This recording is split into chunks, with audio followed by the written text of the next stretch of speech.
Nearly 2,200 emails in just days. That's what filled Charlotte Mayor Jennifer Roberts' inbox in mid-September when a possible compromise on HB2 was on the table. Through the Freedom of Information Act, we were able to obtain those emails. They range from supportive, like, "Please know that you will always have my vote. Another gutsy move. Hold your ground, Jennifer," to hundreds supporting the compromise deal. "For the sake of business opportunities, I implore you to vote to repeal. Stop the madness. Save our city. How much more do we, all the people, lose on your watch?" A handful, however, downright mean and nasty, calling her names like world-class stupid and other names we can't say. Another questioning the mayor's own gender identity, and one that says, "Get a job with the Human Rights Commission," or "LGBT," or "Quit talking." Hands down, however, the biggest lobbying came from the HRC. Supporters filled the council chamber that meeting when no action was taken. More than half of the emails sent that weekend to the mayor started generically with the supporter of HRC, "Stand up to Raleigh politicians." The mayor did not respond to most of those emails. Those she did, however, were quick notes of thanks for the support. In one case, she did break down, answering a critic saying, "I find the anonymity of the internet can bring out the worst in people. I am sorry you feel like you have to hide. I am also sorry you feel angry enough to call me trash, but I will pray that your anger heals."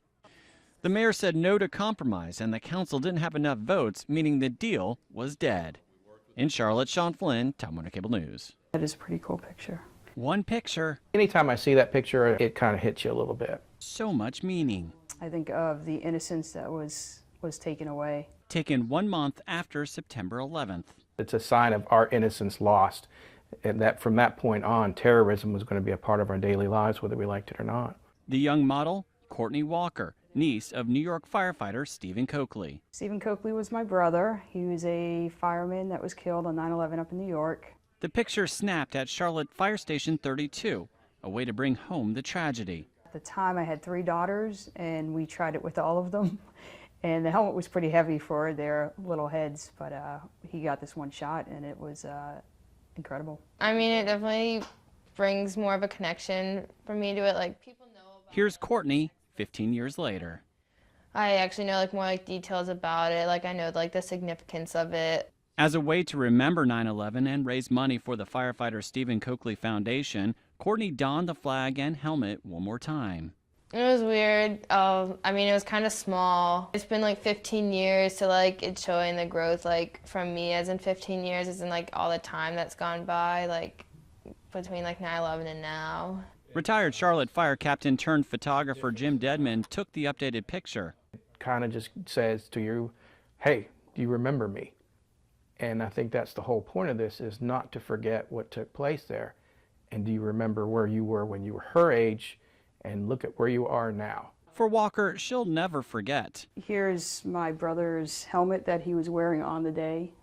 And she hopes the new picture will help others remember. I think a lot of people have forgotten. It would be nice to them for people to remember what happened that day and reflect on how it changed everyone's lives. A generation of Americans now growing up in this new world. In Charlotte, Shawn Flynn, Time Warner Cable News. We are at UNC Charlotte. This is not the cafeteria we went to in college. When I went to school, we weren't so fortunate. It was prepared in the back, mystery meat, and brought out in front, and we guessed what it was. Fresh salads, wood-fired pizza, made to order stir-fry. I'm chopping up some vegetables for a salad. Outside of tasting good, there's a new mission for these chefs. Our key goal is to reduce waste. Today in America, 40% of food is being wasted. It means delicious food that had love and energy go into growing it is just being thrown directly into the trash. We think it's extremely important that we educate people on this horrible tragedies. Charlotte headquartered Compass Group USA decided to do something about it and help to kickstart Stop Food Waste Day. We set a goal at Compass to reduce our commitment of food waste by 25% by 2020. That includes a food waste tracking program, which is a web-based system that allows us by station to understand how much food we are overproducing and throwing away at the end of the shift. That's not all. So this is pretty much most of the crap that you cut off the vegetables, the peels, the cores, the stuff you're just not going to use and just throw away. That's what we would do with it. Not here. They got other plans. Well, as far as produce, we can use anything for stock. Still, some of the food here ends up staying on the plate and back into the kitchen. But it's all composted, napkins too. We try to do things on the backside where we compost the waste, but it's much better to just not generate it in the first place. It's about basically educating them so that they take what they need, not take what they think they need. Stopping food waste isn't just a campus thing. We really want to move the needle, and it's not something that we can do alone. It's estimated the average American home throws away $1,500 a year in food waste. You can help. So simple little things people can do is just don't shop when you're hungry, or make a list, and you'll find that you buy just a little bit less. A little less waste, a little more saving.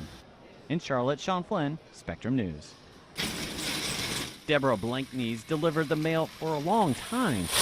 25 years. That's millions of letters, packages, and those annoying flyers. From her truck to your home.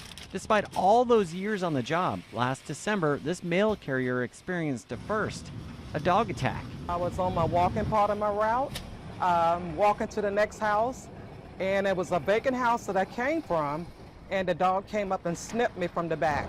Now, I immediately turned around with my bag and my spray, but it was too late. He was walking away, so.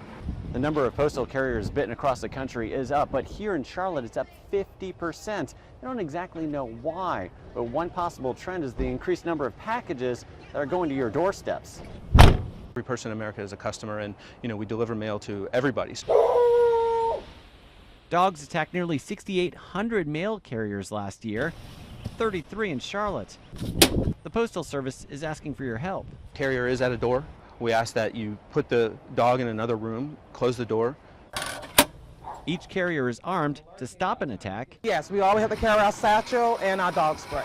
But it's hard to stop a dog on a mission. Years ago, I almost got bitten, but we blocked the door just in time. Despite the attack, Blakeney still hasn't changed her attitude. Yeah, I love dogs. I have dogs at home. Or her ability to make a delivery. In Charlotte, Shawn Flynn, Spectrum News. I am the owner of Quirk Buzz.